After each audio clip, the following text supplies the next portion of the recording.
warahmatullahi wabarakatuh. Hai adik-adik, masih bersama kita di sini saya Ahmad Mubarak Dan saya Marta Lamsari, bisa dipanggil Bu Marta, dan Pak Fatih. gimana kabarnya kalian selama pandemi kali ini, anak-anak? Semoga kalian tetap semangat dalam belajar dan juga tetap sehat ya teman-teman. Harus sesuai protokol ya. Jadi kali ini di sini kami akan menjelaskan tentang sejarah perkembangan Islam di Indonesia dan juga Peran Wali Songo di dalamnya. Oke, langsung aja kita ke pembahasan yang pertama, yaitu sejarah perkembangan Islam di Indonesia. Masuknya Islam di daerah Indonesia datang secara tidak bersamaan. Karena Indonesia adalah negara maritim, maka penduduk Indonesia mayoritas adalah seorang nelayan yang terkenal. Dan sejak awal abad Masehi sudah ada rute pelayaran dan perdagangan antara kepulauan Indonesia dengan berbagai daerah di daratan Asia Tenggara. Islam datang ke Indonesia membawa peradaban baru yang memiliki corak keislaman yang khusus. Peradaban yang dibawa oleh para mubalik Islam dari Arab dikulturasikan dengan tradisi dan budaya setempat. Akulturasi antara peradaban Islam dan peradaban masyarakat setempat menjadi terpadu yang membawa dampak positif bagi perkembangan budaya Islam di Indonesia. Masuknya Islam di Indonesia. Sejarah masuknya Islam di Indonesia itu memunculkan beberapa pendapat bahwa setiap para ilmuwan atau setiap para tokoh sejarawan itu mempunyai pendapat yang berbeda-beda tentang masuknya Islam di Indonesia. Sejarah kedatangan Islam di daerah Indonesia itu tidak lepas dari adanya perdagangan di Indonesia, karena Indonesia itu adalah negara maritim, sehingga adanya para nelayan-nelayan yang banyak sebagai mata pencarian penduduk ya. Oke, ada beberapa teori yang menjelaskan tentang proses kedatangan Islam di Indonesia. Jadi, ada beberapa ilmuwan yang memang mempunyai beberapa pendapat tentang masuknya Islam di Indonesia. Yang pertama yaitu teori Gujarat. Di teori Gujarat ini dikemukakan oleh Pitchnepo.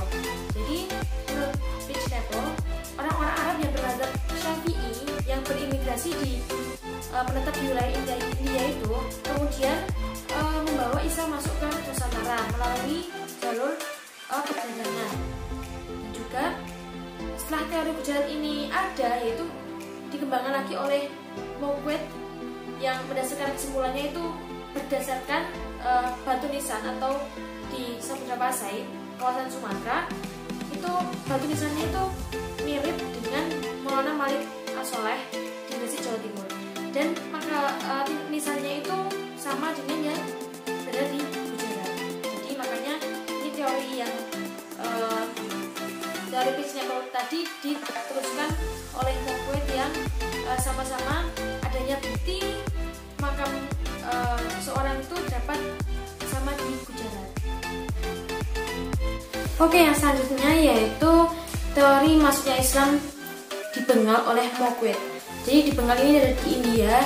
Ini adalah lanjutan dari teori Gujarat.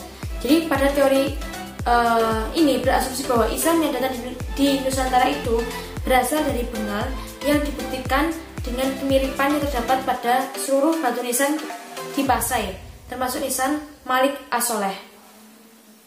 Jadi teori ini tuh menolak teorinya yang berasal dari Gujarat tadi, sebagaimana pendapat pada Mouquet tadi.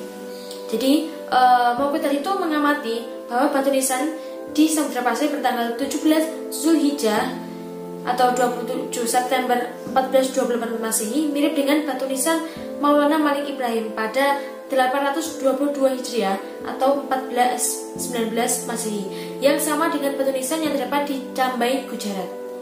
Jadi Mouquet itu menyatakan bahwa batu nisan tersebut dan batu-batu nisan lainnya ditemukan di Nusantara itu justru lebih mirip dengan batu nisan yang berada di Bengal.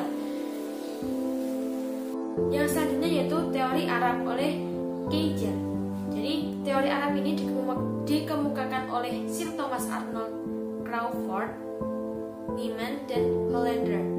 Jadi beberapa sejarawan ini membuktikan bahwa adanya kesamaan mazhab antara di Arab dan di Nusantara, yaitu kebanyakan menganut dengan mazhab Syafi'i.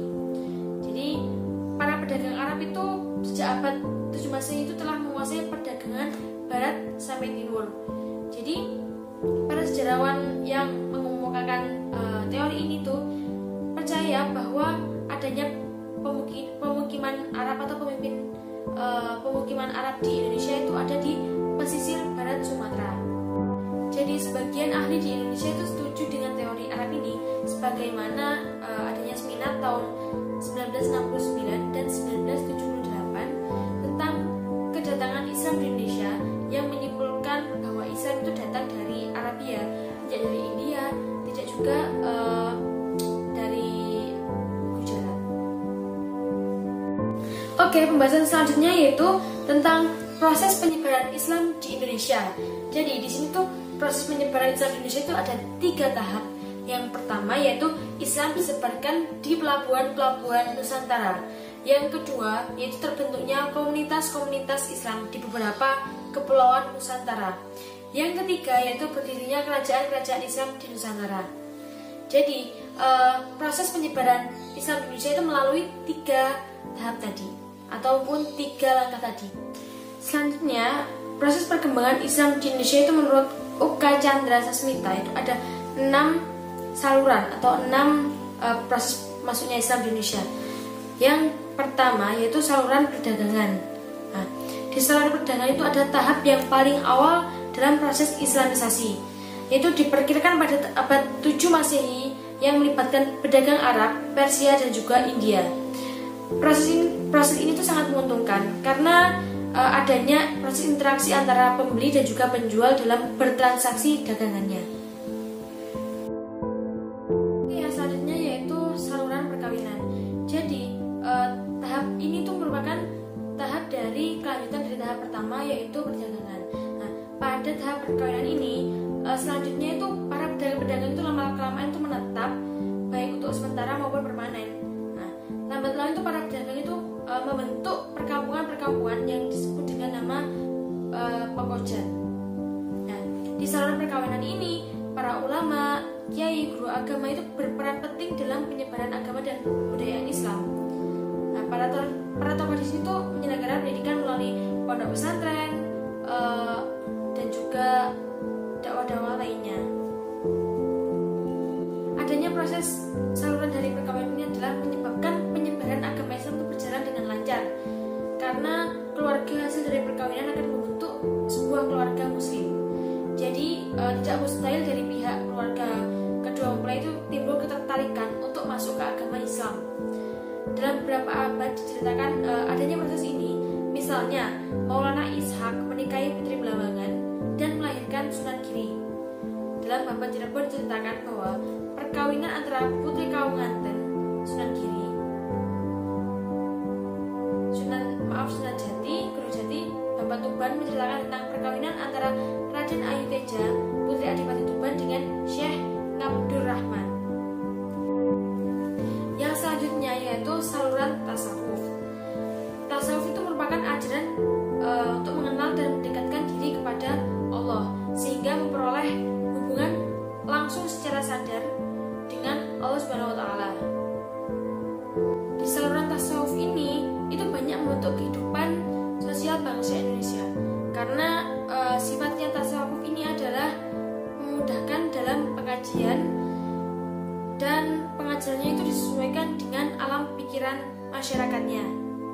Nah, bukti-bukti mengenai hal ini dapat diketahui dari sejarah Banten, Babat Tanah Jawi, hikayat raja-raja, ataupun yang lainnya.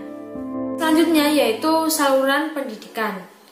Nah, pada proses Islamisasi juga dilakukan dengan pendidikan, baik pesantren maupun pondok yang diselenggarakan oleh guru-guru agama, kiai-kiai atau ulama-ulama. Di pesantren tersebut, calon guru, calon ulama itu mendapat pelajaran agama Islam. Nah, setelah mendapatkan pelajaran tersebut, para calon ulama atau ulama-ulama tadi keluar dari pesantren dan pulang ke kampung sehingga mengajarkan apa yang sudah mereka dapatkan di pesantren. Jadi beliau berdakwah setelah mendapat pelajaran di suatu kota, itu berdakwah di desa-desa atau tempat mereka tinggal. Jadi para tokoh Islam yang menyelenggarakan pendidikan mulai pesantren itu bagi santri-santrinya itu adalah sebuah kebaikan ya, karena beliau dituntut untuk belajar, dan setelah belajar mengerti semua pengetahuannya, pengetahuan agama, pengetahuan lainnya itu diajarkan lagi di kampung halamannya. Yang selanjutnya yaitu saluran kesenian. Nah, pada saluran proses islamisasi ini melalui seni budaya itu dapat dilakukan melalui beberapa cara, seperti seni bangunan, arsitektur, seni pahat, ukir, tari musik, dan sastra. Jadi saluran itu paling terkenal adalah pertunjukan wayang dan musik. Nah, tokoh yang memakai saluran ini itu adalah Sunan Kalijaga, yang merupakan salah satu wali yang aktif menyebarkan Islam dengan menggunakan sarana wayang. Sementara untuk musik banyak dilakukan oleh Sunan Bonang. Karya Sunan Bonang yang paling populer itu adalah Tombok Ati, yang mungkin adik-adik semua udah pernah dengar lagu Tombok Ati. Hingga hari ini tuh masih dinyanyikan banyak orang. Yang selanjutnya yaitu saluran politik. Kekuasaan raja memiliki peran yang paling besar karena dalam proses islamisasi.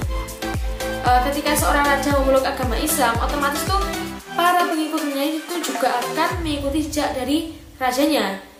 Nah, dengan demikian, setelah agama Islam mulai tumbuh di masyarakat, kepentingan politik itu dilaksanakan melalui perluasan wilayah kerajaan yang diikuti dengan penyebaran agamanya. Contoh, yaitu Sultan Demak mengirimkan pasukannya di wilayah Fatahillah untuk menduduki wilayah Jawa Barat dan memerintahkan untuk menyebarkan agama Islam. Oke, setelah penjelasan kali ini, nanti selanjutnya akan dijelaskan atau disampaikan kepada saudari Fatih atau Bapak Fatih. Monggo Bapak Fatih.